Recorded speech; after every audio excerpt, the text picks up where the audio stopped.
there's a moment that comes for so many of us, maybe you felt it too. One day, you're the one your children turn to for advice, for comfort, for guidance. And then, something shifts.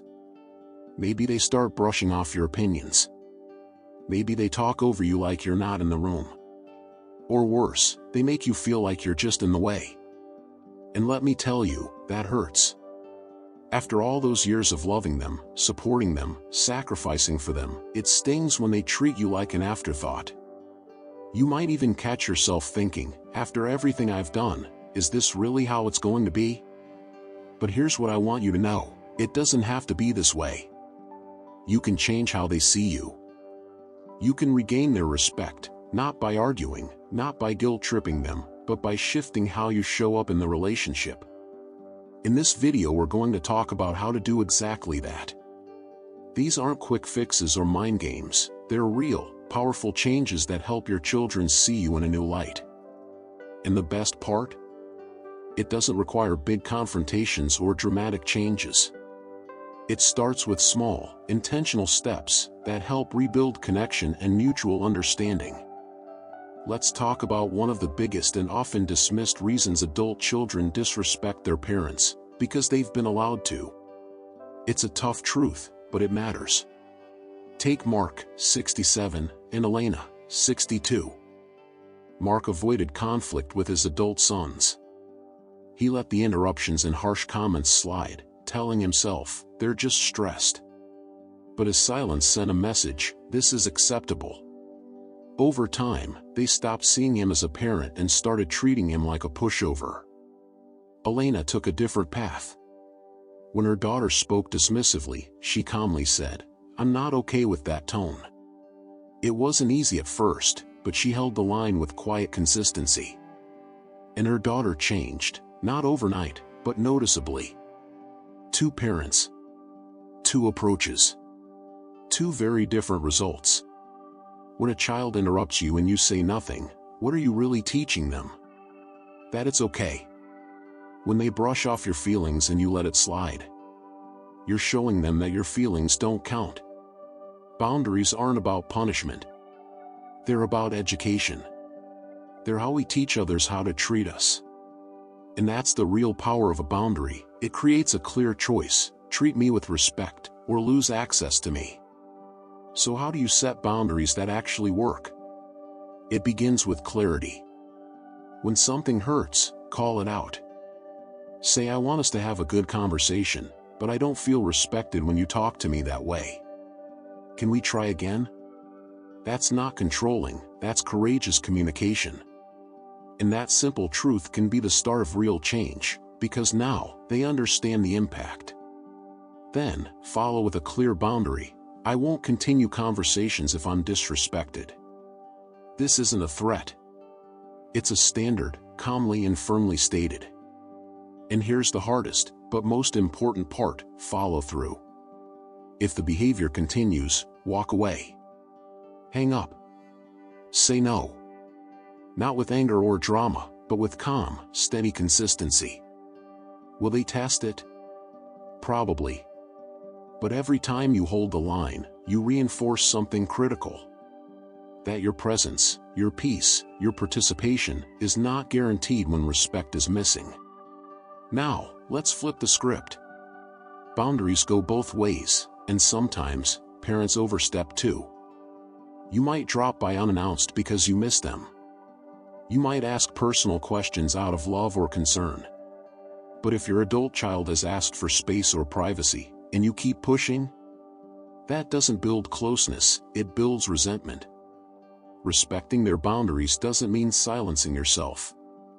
It means making room for mutual respect. Because real boundaries don't shut people out. They invite healthier, more honest relationships where both people feel heard, safe, and valued. And through all of this, never forget to respect yourself. Yes, listen. Yes, adjust. But not at the cost of your dignity. There's a difference between being humble and being diminished. If your child continues to be disrespectful despite your best efforts, it's okay to say, I love you, but I won't continue conversations where I'm spoken to that way. Let's try again later. And then, step away, not out of anger, but self-respect. Paradoxically, that calm, quiet strength often earns more respect than anything else. It shows them exactly where the line is, and that you value yourself enough to hold it. The bottom line? Respect begins with you. When you set boundaries clearly, honor theirs respectfully, and hold the line with love and courage, you don't just improve the relationship, you transform it.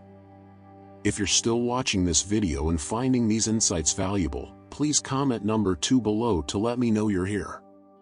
And if you haven't subscribed yet, I recommend you subscribe and turn on the bell so you never miss a video. Your support means a lot and helps us keep bringing you valuable content. Now let's continue with finding common ground. As the years go by, your relationship with your children will naturally shift. Their lives may look very different from yours, in career paths, beliefs, parenting styles, or even the way they spend their free time. And that's okay. Respect doesn't require agreement, it simply asks for connection in the face of difference. Consider Frank and George, both retired, both 70 years old, but with very different relationships with their adult kids. Frank still tries to parent the way he did in the 80s. He gives unsolicited advice, critiques their decisions, and can't help but remind them that he knows best. Conversations with his kids are short, strained, and often avoided. George, on the other hand, made a conscious shift. He started listening more, asking questions, and sharing a bit of his own challenges. He doesn't agree with everything his kids say or do, but he makes an effort to understand their world. And because of that, his children regularly call, ask for his opinion, and genuinely enjoy being around him. The difference? One man stayed stuck in the parent-child dynamic. The other evolved into an adult-to-adult relationship. So, where do you begin? Start by focusing on what you still share. Maybe it's a mutual love of cooking, a favorite sports team, or just the same quirky sense of humor. Lean into those small but meaningful connections. If your son is excited about something you don't quite understand, ask him to tell you more. If your daughter parents differently than you did, look for what she's doing well, not just where you do it differently. When your children see you taking an active interest in their world, not to critique, but to understand, it sends a powerful message: I respect who you are becoming. And that kind of openness often inspires them to respect your perspective in return. It's also important to acknowledge how your role as a parent has evolved. You'll always be mom or dad, but now you're also two adults. Holding on to the old authority figure role can create unnecessary tension. Instead, try building a relationship based on mutual respect. Share your own challenges occasionally, not as a burden, but as a way to show trust. Ask for their advice now and then. You've always had a good eye for this, what would you do? When your children feel like you value their input and respect their adulthood, they begin to see you not just as the person who raised them, but as someone they deeply admire and want to stay close to. You know when our children start pulling away, when their voices get sharper, their patience thinner, it's easy to fall into a trap that so many parents do. We cling tighter. We call more often. We try to fix the distance by giving even more of ourselves, thinking that if we just love them harder, they'll finally see how much we matter. But here's the painful truth: the more you need their love, the less freely they give it. And that brings us to a powerful, if uncomfortable, turning point, one that can change everything. Let me ask you this: how much of your happiness depends on them? Do you wait by the phone, hoping today's the day they call? Do you rearrange your week just in case they might drop by? Do you swallow your loneliness because you're afraid that expressing it might push them further away? If any of that sounds familiar, you're not alone. We spend decades centering our lives around our children. Of course, we want that closeness to continue. But here's the paradox: the more we rely on them to fulfill us emotionally, the more they start to pull away. Why? Because when someone feels like they're responsible for your happiness, it doesn't create warmth, it creates pressure. And pressure doesn't build respect or closeness. It builds distance, and sometimes even resentment. Look at two women, both in their late 60s, Marlene and Joyce. Marlene spent years putting her children at the center of her world. After they moved out, she filled the silence with check-in texts, guilt-laced voicemails, and subtle reminders that she missed them terribly. She meant well, but over time, her kids grew more distant. Calls became rushed. Visits became rare. Joyce, on the other hand, experienced the same silence, but chose a different path. She grieved the change, yes, but then she got to work building something new. She joined a hiking group. She started painting again. She didn't stop caring about her kids, she just stopped waiting on them. And something interesting happened, they started calling. They were curious, not out of obligation, but because their mom sounded vibrant and full of life. They wanted to be around her. The difference? One woman made her kids the source of her identity. The other made space for her own growth. And that's the key. Distance, when healthy, can rebuild what smothering has worn down. It starts with you. With reclaiming the parts of your life that exist outside of being a parent. Fill your days with things that bring you joy. Dive back into old hobbies, reconnect with friends, or start something entirely new. Create a rhythm to your life that isn't built around waiting for them to include you in theirs. And when you stop reaching out constantly, something powerful happens. Silence becomes space, a space they can step into willingly, instead of feeling chased into. Then, when you do talk, make sure the conversation isn't always centered on them. Share your world. Talk about the new book you're reading, the garden you're planting, the funny moment you had at the cafe last week. Let them see that your life is full, not empty and waiting for their attention. Because when your adult children see you thriving on your own, when they see that you're whole, not needy, everything shifts. You stop being someone they feel responsible for, and become someone they genuinely want in their lives. If you're still watching this video and finding these insights meaningful, please comment number 4 below to let me know you're here. And if you haven't subscribed yet, now's a great time. Hit that subscribe button and turn on the bell so you never miss a video. Your support means a lot and doesn't just help us create, it helps us reach others who need this inspiration too. Now let's continue with an important mindset shift that can transform how your adult children see and treat you. The moment you stop chasing their approval. How often do you hold back your true thoughts just to keep the peace? How many times have you said yes when deep down, you really wanted to say no? If that sounds familiar, you're not alone. So many parents, especially as we get older, start bending over backward to please our grown children. We tiptoe around their moods. We swallow our opinions. We put their needs ahead of our own, hoping that if we just do enough, they'll finally appreciate us. That perhaps, if we're agreeable enough, will keep the connection alive. But here's the hard truth, the more you chase their approval, the less they respect you. Take Martin, 72, and Carol, 68. Both devoted parents. Both love their families deeply. But the way they approached their adult children couldn't be more different. Martin, a retired teacher, spent years walking on eggshells around his grown sons. He'd say yes to last-minute plans that disrupted his own schedule. He stayed quiet when their comments stung, brushing it off as just how they are.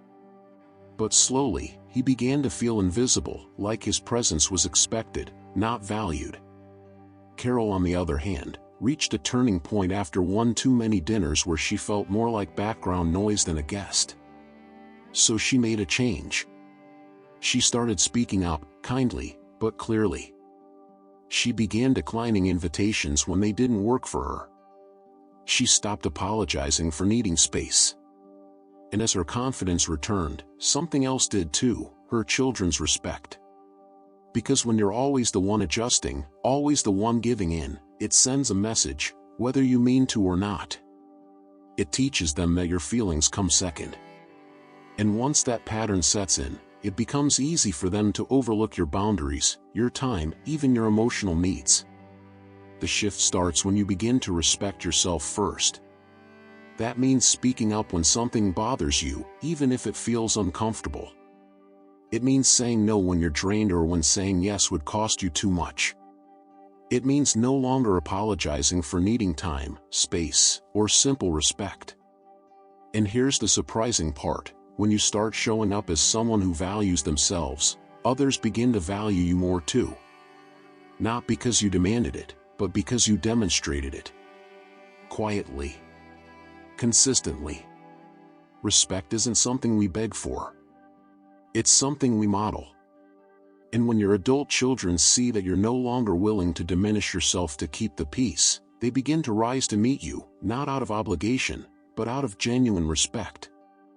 Let's talk about something that quietly sabotages even the best intentions. Holding on to the past. If there's tension between you and your adult child, chances are it didn't start yesterday.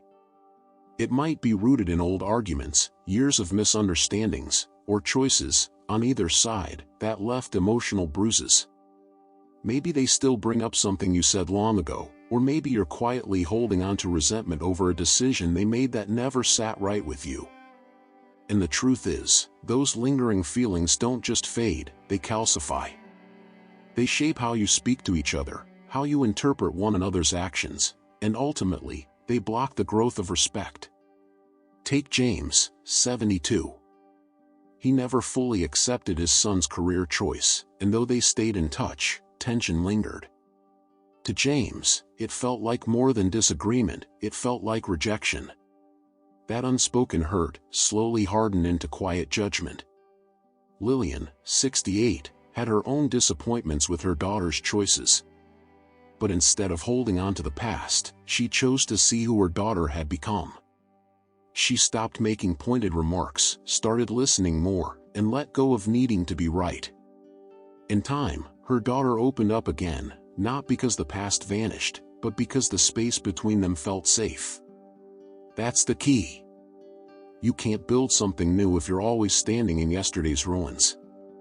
Letting go of the past doesn't mean pretending it didn't happen. And it doesn't mean sweeping real hurt under the rug. What it means is making a conscious choice to stop living in it. It's a bit like emotional housekeeping, acknowledging what was, while creating space for something healthier to take root. If there's still something heavy between you, try addressing it honestly but gently. A simple conversation can go a long way. Saying something like, "I know we've had our differences, and I take responsibility for my part, but I'd really like to work on our relationship moving forward," can open a door that's been shut for far too long. It signals that you're not looking to relitigate the past, you're trying to move forward. And moving forward takes intention. It means not waiting for them to be the first to change, but deciding to lead with the tone you want to set. It means letting go of the urge to revisit old arguments or bring up past mistakes as weapons. When you catch yourself reaching for phrases like "you always" or "you never," pause. That language only drags you both backward. Instead, look for signs of growth, even the small ones. Maybe they aren't perfect communicators, but are they trying? Are they more present than they used to be?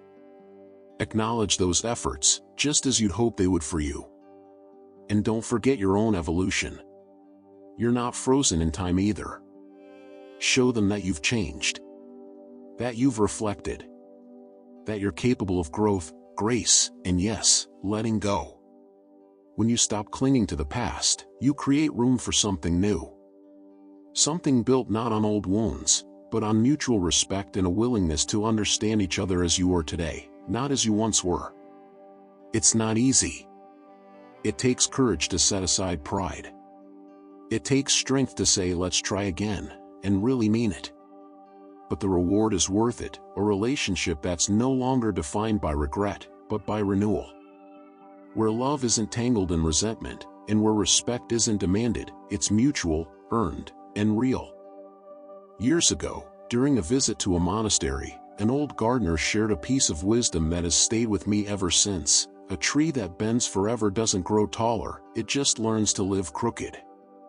This struck me because it's such a perfect metaphor for what happens when we as parents spend years bending to our children's needs, constantly adjusting ourselves, reshaping our lives, and losing our own sense of identity in the process. We start to forget what it feels like to stand tall. We forget that we too deserve respect, care, and the freedom to grow in our own way. But here's the empowering reality. Every time you choose self-respect over seeking their approval, every time you meet disrespect with quiet dignity rather than defensiveness, and every time you prioritize your own joy and well-being as fiercely as you once did for them, you show them something truly rare. You show them that it's possible to live with grace at any age. You teach them that respect isn't about shrinking to fit someone else's expectations but about standing strong in who you are, and in doing so, you give them the space to learn how to respect you as an equal. And that's what ultimately earns real respect. Not because you demanded it, but because you lived it. Because you modeled it, with love, with boundaries, and with the wisdom that comes from living a life that's fully your own. So rise with confidence. Show up for yourself.